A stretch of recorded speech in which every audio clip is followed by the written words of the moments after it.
ሰላም ጤና ይስጥልን እንደምን አምሽታችኋል ውድ ተመልካቾቻችን ከአባይ ቴሌቪዥን የሚተላለፍላችሁ የዕለተ ማክሰኞ ታህሳስ 14 2018 አውደ ዜና ተጀምሯል። በምሽቱ የዜና ወጃችን በርካታ ዘገባዎችን ወደ እናንተ እናደርሳለን። የቢዝነስና የምጣኔ ሀብት ዘገባችንም ሰዓቱን ጠብቆ ይቀርባል። ዜናውን እየመራው ዳሩ ሰላም ተሾመ ከእናንተ ጋር ቆይታ አድርጋለሁ። አብራችሁ ቆዩ። በመጀመሪያው ክፍለ ጊዜ የመረጃ ጥንቅራችን ባለፈው ሳምንት ከትግራይ ክልል ጊዜያዊ አስተዳደር ጋር መምከሩን የገለጸው ብሔራዊ ምርጫ ቦርድ በትግራይ የምርጫ ዝግጅት እያደረገ ስለመሆኑ ተመድ በጋምቤላ ክልል ያሉ ስደተኞችን አስመልክቶ በማህበራዊ ሚዲያ የሚሰራጩ ያላቸው የተሳሳቱ መረጃዎች እንዳሳሰቡት መግለጹን እንዲሁም ጠቅላይ ሚኒስትር ዶክተር አብይ አህመድ ከኬንያው ፕሬዝዳንት ዊሊያም ሩቶ ጋር መወያየታቸውን ወደ እናንተ እናደርሳለን። አብራችሁን ቆዩ። ባለፈው ሳምንት ከትግራይ ክልል ጊዜያዊ አስተዳደር ጋር መምከሩን የገለጸው ብሔራዊ ምርጫ ቦርድ በትግራይ የምርጫ ዝግጅት እያደረገ መሆኑን አስታወቀ። የኢትዮጵያ ብሔራዊ ምርጫ ቦርድ በትላንትናው ዕለት ታህሳስ 13 ቀን 2018 ዓ.ም ሰባተኛውን ጠቅላላ ምርጫን አስመልክቶ ገዢውን ብልጽግና ፓርቲን ጨምሮ ከፖለቲካ ፓርቲ ተወካዮች ጋር መወያየቱን ገልጿል። የቦርዱ ሰብሳቢ ሜላትወርቅ ኃይሉ በውይይቱ መክፈቻ ወቅት ባደረጉት ንግግር መድረኩ ያስፈለገው ሰባተኛው ጠቅላላ ምርጫ ነጻ፣ ፍትሐዊና ገለልተኛ እንዲሆን ከማን ምን ይጠበቃል በሚለው ጉዳይ ላይ ለመወያየት እንደሆነ አንስተዋል።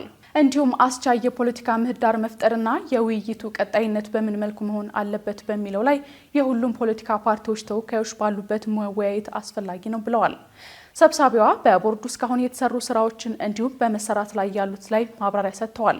ተሳታፊ የፖለቲካ ፓርቲዎቹ ከዚህ ቀደም ጥያቄ ያቀረቡበት የእጩ የድጋፍ ፊርማ ማቅረብ በሕዝብ ተወካዮች ምክር ቤት መታገድንና የመድረኩ መዘጋጀትን አስመልክቶ ለቦርዱ ያላቸውን አድናቆት ገልጸው ምርጫውን አስመልክቶ መሟላት አሉባቸው ያሏቸውን ሁነቶች ላይ አስተያየታቸውን መስጠታቸውን ቦርዱ ባጋራው መረጃ አሳውቋል።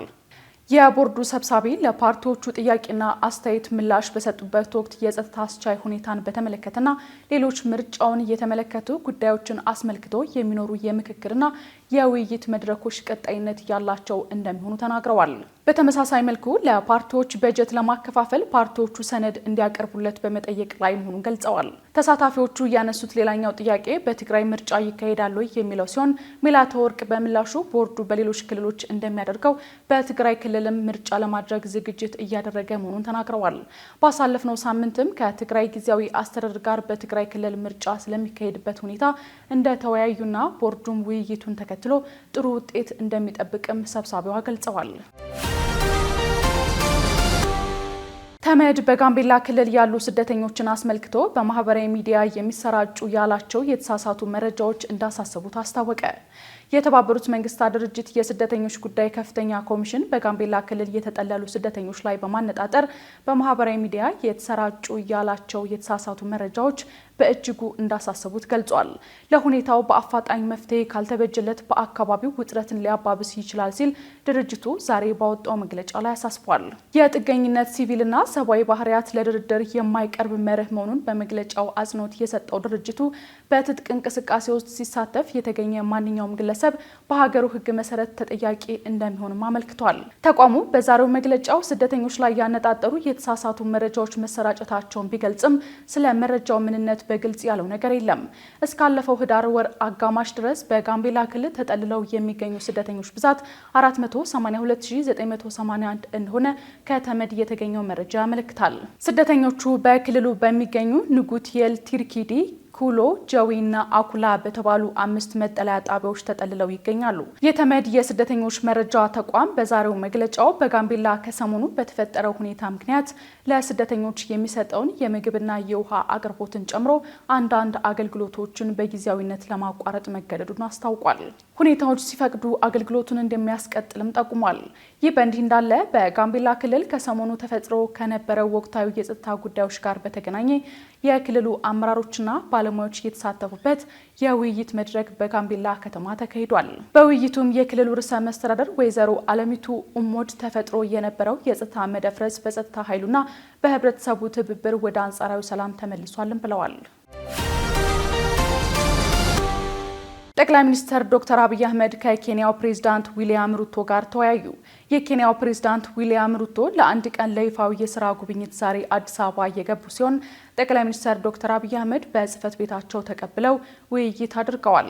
ጠቅላይ ሚኒስትር አብይ አህመድ በማህበራዊ ትስስር ገጻቸው ባሰፈሩት መልእክት ዛሬ የኬንያ ፕሬዝዳንት ዊሊያም ሩቶን ለአንድ ቀን የስራ ጉብኝት ተቀብለው ማነጋገራቸውን ገልጸዋል። ጉብኝቱ በሁለቱ ሀገሮቻችን መካከል ያለውን ጥልቅ ታሪካዊና ወንድማዊ ግንኙነት የሚያንጸባርቅ ነው ብለዋል። ጠቅላይ ሚኒስትሩ አክለውም ከዊሊያም ሩቶ ጋር ባደረጉት ውይይት የሁለቱን ሀገራት ግንኙነት ይበልጥ ማጠናከር በሚቻልባቸው ሁኔታዎች እንዲሁም በአፍሪካ ቀንድ ሰላምና ጸጥታ ዙሪያ ሀሳብ መለዋወጣቸውን ገልጸዋል። በሰላምና መረጋጋት ብሎም በአፍሪካ መር መፍትሄዎች ላይ ያለንን የወል ጽኑ አቋም የሚያሳይ ነበር ሲሉ አክለው በማህበራዊ ትስስር ገጻቸው ላይ አስፍረዋል። ረጅም ዓመታትን ያስቆጠረው የኢትዮጵያና የኬንያ የጠበቀ ዲፕሎማሲያዊ ግንኙነት በሰሜኑ ጦርነት ምክንያት ሻክሮ የነበረ ቢሆንም አሁን ላይ የሁለቱን ሀገራት ግንኙነት ከጊዜ ወደ ጊዜ እያደገና እየጠነከረ መምጣቱን ተጠቁሟል። በኢትዮጵያ ሕዝብ በጋራ ትብብር 14 ዓመታት ገደማ የግንባታ ሂደቱ የፈጀው ታላቁ የኢትዮጵያ ህዳሴ ግድብ ተገንብቶ በቅርቡ ተጠናቆ ሲመረቅ የክብር እንግዳ ሆነው የኬንያው ፕሬዝዳንት ዊሊያም ሩቶ ኢትዮጵያ መምጣታቸውም ይነገራል። የተወደዳችሁ ተመልካቾቻችን እየተከታተላችሁት ያላችሁት ከአባይ ቴሌቪዥን የአውደ ዜና የመረጃ ሰዓታችን አሁንም ቀጥሏል። ወደ ሁለተኛው ዙር ጥንቅራችን ስናልፍ ደግሞ መንግስታዊ ስልጣን ባጋራናቸው የተፎካካሪ ፖለቲካ ፓርቲ አመራሮች ውሳኔና ስራ ላይ ማንም ጣልቃ እንዳይገባ አድርገናል ሲሉ አቶ አደም ፋራህ መግለጻቸውን በማዕከላዊ ኢትዮጵያ ክልል ባለፉት 3 ወራት 11 ሰዎች በጅብ መበላታቸውን የክልሉ ፖሊስ ኮሚሽን ማስታወቁን ጨምሮ ሌሎች ዜናዎችን ዘነበ ህሉፍ እንደሚከተል ያቀርባቸዋል። አብራችሁን ቆዩ። መንግስታዊ ስልጣን ባጋራናቸው የተፎካካሪ ፖለቲካ ፓርቲ አመራሮች ውሳኔና ስራ ላይ ማንም ጣልቃ እንዳይገባ አድርገናል ሲሉ አቶ አደም ፋራህ ገለጹ። ብልጽግና ፓርቲ በ6ኛው ሀገራዊ ምርጫ መንግስት መመስረት የሚያስችለውን ድምጽ ቢያገኝም ለተፎካካሪ ፓርቲ አመራሮች ስልጣን እንዳጋራና ኃላፊነት እንደሰጠ የፓርቲው ምክትል ፕሬዝዳንት አስታውሰዋል። የብልጽግና ፓርቲ ምክትል ፕሬዝዳንትና የጽህፈት ቤት ኃላፊ አቶ አደም ፋራህ ከፋና ቴሌቪዥን ጋር ባደረጉት ቃለ ምልልስ በ6ኛው ሀገር አቀፍ ምርጫ የተወዳደሩ የፖለቲካ ፓርቲዎች መንግስት መመስረት የሚያስችላቸውን ድምጽ ባያገኙም ኃላፊነቶችን እንዲለማመዱ በሚል የመንግስት ስልጣን እንደተሰጣቸው ነው የገለጹት። አቶ አደም በዚህም ከባለፈው ምርጫ በኋላ 275 የተፎካካሪ የፖለቲካ ፓርቲዎች አባላት ከወረዳ እስከ ፌዴራል ያሉ ተቋማትን እንዲመሩ ተደርገዋል ብለዋል። ስለዚህ ብልጽግና ፓርቲ በ6ኛው ሀገራዊ ምርጫ የህዝብ ይሁንታ አግኝቶ መንግስት መስርቶ በየደረጃው የራሱን አመራር በማደራጀት መዋቅሮችን የማደራጀት ስልጣን የነበረው ቢሆንም በብሔራዊ ጥቅም ላይ በጋራ የመስራት ባህልን ለማበረታታት ስል በአሁኑ ወቅት 275 የሚሆኑ የተፎካካሪ ፖለቲካ ፓርቲ አመራሮች ከፌደራል እስከ ወረዳ ድረስ በመንግስት ኃላፊነት ላይ ተመድበው እየሰሩ ይገኛሉ። በእነዚህ የተለያዩ የፖለቲካ ፓርቲ አመራሮች የዕለት ተዕለት የአመራር ስራዎቻቸውና ውሳኔዎቻቸው ላይ ማንም ጣልቃ እንዳይገባባቸው አድርገናል ሲሉም ተደምጠዋል። ይህን አካላት ወደ ኃላፊነት እንዲመጡ ስናደርግ በጠንካራና ቅቡልነት ያለው ሀገረ መንግስት ግንባታ እይታ፣ በጠንካራ ተቋማት እይታ፣ በነፃና ገለልተኛ ብቃት ያላቸው ተቋማት እይታ እነዚህ አመራሮች በነፃነት እንዲሰሩ በእለት ተዕለት ስራቸው በሚሰጡት አመራር ማንም ጣልቃ እንዳይገባባቸው የማድረግ አቅጣጫ ነው የተከተል ነው። በዚህ አግባብ ባለፉት 4 ዓመታት በርካቶች በዚህ መልኩ በጋራ ከኛ ጋር እየሰሩ ይገኛሉ። ይሄ ከፉክክር በተጨማሪ በትብብር የመስራት ባህል እንዲዳብር ትልቅ አስተዋጽኦ የሚያበረክት ነው። እነዚህ የተፎካካሪ ፖለቲካ አመራሮች ያላቸውን እውቀት፣ ልምድ ደግሞ ለሀገር ለህዝብ በሚጠቅም ስራ ላይ እንዲያውሉም እድል የሰጠ ነው። እነሱም ልምድ እንዲያገኙ ያደረገ ነው። እንዴት ነው መንግስት የሚመራው፣ እንዴት ነው ተቋም የሚመራው የሚለው በሚመለከት በቂ ልምድ እንዲያገኙ በቀጣይ እድሉን አግኝተው ህዝብ ቢመርጣቸው እንኳን ወደ ኃላፊነት ሲመጡ አዲስ እንዳይሆንባቸው የሚያደርግ ነው። አቶ አደም ፋራህ በቃለ ምልልሳቸው የፖለቲካ ፓርቲዎች በተለያዩ አካባቢዎች በሚያደርጓቸው እንቅስቃሴዎች ችግር ተፈጥሮብናል ሲሉ ይህንኑ የሚፈቱባቸው መድረኮች ተመቻችቶላቸዋልም ሲሉ ገልጸዋል። በየደረጃው የተቋቋሙ የፖለቲካ ፓርቲዎች የጋራ ምክር ቤት ችግር ሲገጥም እዚያው መፍትሄ እንዲሰጥ እየተደረገ ነው ሲሉ አንስተዋል። በማዕከላዊ ኢትዮጵያ ክልል ባለፉት 3 ወራት ብቻ 11 ሰዎች በጅብ መበላታቸውን የክልሉ ፖሊስ ኮሚሽን ገለጸ። በማዕከላዊ ኢትዮጵያ ክልል ከመስከረም ወር ጀምሮ እስከ ታህሳስ 13 ቀን 2018 ዓ.ም ድረስ 11 ሰዎች በጅብ ተበልተው ሕይወታቸውን ማጣታቸው ተገልጿል። በሀላባ ዞን ወይራዲጆ ወረዳ በላይኛው ጡቃ በተባለ ቀበሌ ታህሳስ 13 ቀን 2018 ዓ.ም ከቀኑ 6 ሰዓት ተኩል አንድ አርሶ አደር መኖሪያ ቤት ውስጥ በገባ ጅብ የተነከሰችው የ3 ዓመቷ ታዳጊ ሕይወቷ ማለፉን የክልሉ ፖሊስ ገልጿል። የአካባቢው ማህበረሰብ ባደረገው ርብርብ የህፃኗን በድንገላ ከጅብ አፍ ማስጣል ተችሏል ያለው ፖሊስ ህብረተሰቡ ጥቃት አድራሹን ጅብ መግደሉን አክሎ ገልጿል። ይህ በእንዲህ እንዳለ በጉራጌ ዞን ቻ ወረዳ ገበያ ውለው ወደ ቤታቸው በመመለስ ላይ የነበሩ አዛውንት እናት በጅብ መበላታቸውም ተገልጿል። በማዕከላዊ ኢትዮጵያ ክልል በስልጤ በሀላባና በጉራጌ 3 ዞኖች ባለፉት 3 ወራት በጅብ ጥቃት 11 ሰዎች ህይወታቸውን አጥተዋል ተብሏል። ከዚህ ውስጥም 9 ህጻናት፣ አንዲት አዛውንት እናትና አንድ ወጣት በጅብ ጥቃት ለህልፈት መዳረጋቸው ተገልጿል። በሰው ልጅ ላይ ጅብ ከሚያደርሰው ተደጋጋሚ ጥቃት ለመከላከል አቅሙ ለሌላቸው ህጻናትና አቅመ ደካማ አረጋውያን ህብረተሰቡ ተገቢውን ጥንቃቄና ጥበቃ ማድረግ እንዳለበትም ፖሊስ ጥሪ አቅርቧል።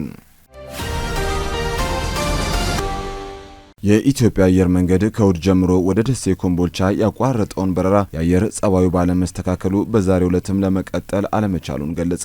ቀደም ሲል ለበረራ አመቺ ባልሆነ የአየር ሁኔታ ምክንያት ተቋርጦ የነበረው በረራ አሁንም የአየር ሁኔታው ባለመሻሻሉ ምክንያት ዛሬም በረራዎችን ማከናወን አለመቻሉን አየር መንገዱ ባወጣው መግለጫ ገልጿል። በረራን የሚያስተጓጉሉ የአየር ንብረት ክስተቶች ከሚባሉት አንዱ በኤርፖርቶች አካባቢ የጉም ክምችትና የመብረቅ ሁኔታዎች ማጋጠም እንደሆነና ይህም የአውሮፕላን መንደርደሪያ ሜዳን ሊያሳይ በማይችል ሁኔታ በጉም ሲሸፈን አውሮፕላኑ እንዳይንቀሳቀስ ማረፍና መነሳት እንዳይችል ሊያደርገው እንደሚችል ተቋሙ መግለጹ ይታወሳል። እንደ ቦሌ ኤርፖርት አይነት አየር ማረፊያ ካልሆነ በስተቀር አውሮፕላኑ ሊያርፍና ሊነሳ በማይችልበት ሁኔታ ይሄ ያጋጥማል። ስለዚህም የአየር ሁኔታው እስከሚስተካከል በረራዎች እንደሚስተጓጎሉ፣ ጭጋግ፣ ደመና፣ ኃይለኛ ዝናብ ሲኖር አካባቢው ለይታ የሚያስቸግር ሲሆን ለበረራ አደገኛ እንደሆነም ገልጿል። በአቪዬሽን ኢንዱስትሪ ውስጥ የተሳፋሪውን ሕይወት ንብረትና የበረራ ደህንነት ማረጋገጥ ወሳኝ ስለሆነ ቀድሞ ጥንቃቄ ተወስዶ በረራ የሚቋረጥበት አጋጣሚ እንዳለ መገለጹን መዘገባችን ይታወሳል።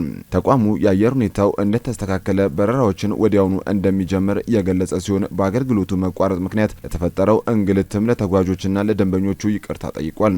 ደንበኞች በረራዎች እስኪጀምሩ ድረስ በትዕግስት እንዲጠብቁም አየር መንገዱ አሳስቧል። የአባይ ቴሌቪዥን የምሽት ዘገባዎች እንደቀጠሉ ናቸው። ውድ ተመልካቾቻችን አሁን ደግሞ የቢዝነስና ምጣኔ ሀብት ጉዳዮችን ቴዎድሮስ አይቸው ያቀርባቸዋል። ተከታትለን እንመለስ። አሁንም በድጋሚ አብራችሁን ቆዩ። የኢትዮጵያ ንግድ ባንክና የኢትዮጵያ አየር መንገድ ለመኖሪያ ቤት ግንባታ የሚሆን የብድር ስምምነት ተፈራረሙ።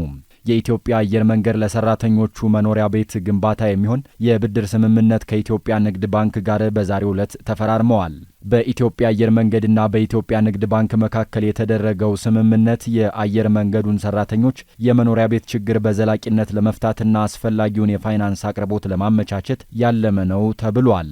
በስምምነቱ መሰረትም ባንኩ ለአየር መንገዱ ሰራተኞች የመኖሪያ ቤት ግንባታ የሚውል ከ27 ቢሊዮን ብር በላይ እንደሚያቀርብ ተገልጿል። ስምምነቱን የኢትዮጵያ ንግድ ባንክ ፕሬዝዳንት ተወካይና የኮርፖሬት አገልግሎቶች ኤክስኪዩቲቭ ምክትል ፕሬዝዳንት አቶ ኤፍሬም መኩሪያና የኢትዮጵያ አየር መንገድ ግሩፕ ዋና ስራ አስፈጻሚ አቶ መስፍን ጣሰው ፈርመውታል። በፊርማ ስነ ስርዓቱ ላይ የኢትዮጵያ አየር መንገድ ግሩፕ ዋና ስራ አስፈጻሚ አቶ መስፍን ጣሰው አየር መንገዱ ከዚህ በፊት ለሰራተኞቹ 1200 ቤቶችን ገንብቶ ማስረከቡን አስታውሰው አሁን ላይ 5000 ቤቶችን በመገንባት ላይ ይገኛል ብለዋል። ይህ የቤት ግንባታ እንዲሳካ ለማድረግም በዛሬው ዕለት ከኢትዮጵያ ንግድ ባንክ የ27.8 ቢሊዮን ብር የብድር ስምምነት መፈረሙን ተናግረዋል። የኢትዮጵያ ንግድ ባንክ ፕሬዝዳንት ተወካይና የኮርፖሬት አገልግሎቶች ኤክስኪዩቲቭ ምክትል ፕሬዝዳንት ኤፍሬም መኩሪያ በበኩላቸው ባንኩ የብድር አገልግሎትን በበቂ ደረጃ ተደራሽ ለማድረግ እየሰራ እንደሚገኝ አብራርተዋል። በዛሬው ዕለትም ከአየር መንገዱ ጋር የተፈረመው ስምምነት ዘርፈ ብዙ ጥቅም እንደሚያስገኝ ጠቁመው ተቋማቱ በሀገራዊ ስትራቴጂካዊ ጉዳዮች ላይ በትብብር መስራታቸውን እንደሚቀጥሉም አረጋግጠዋል። የልብስ ስፌት አገልግሎት ሰጪዎች የኤክሳይዝ ታክስ እንዲከፍሉ ተወሰነም። የገቢዎች ሚኒስቴር በልብስ ስፌት አገልግሎት ላይ የሚጣለውን የኤክሳይዝ ታክስ አከፋፈል በተመለከተም አዲስ ማብራሪያ ሰጥቷል።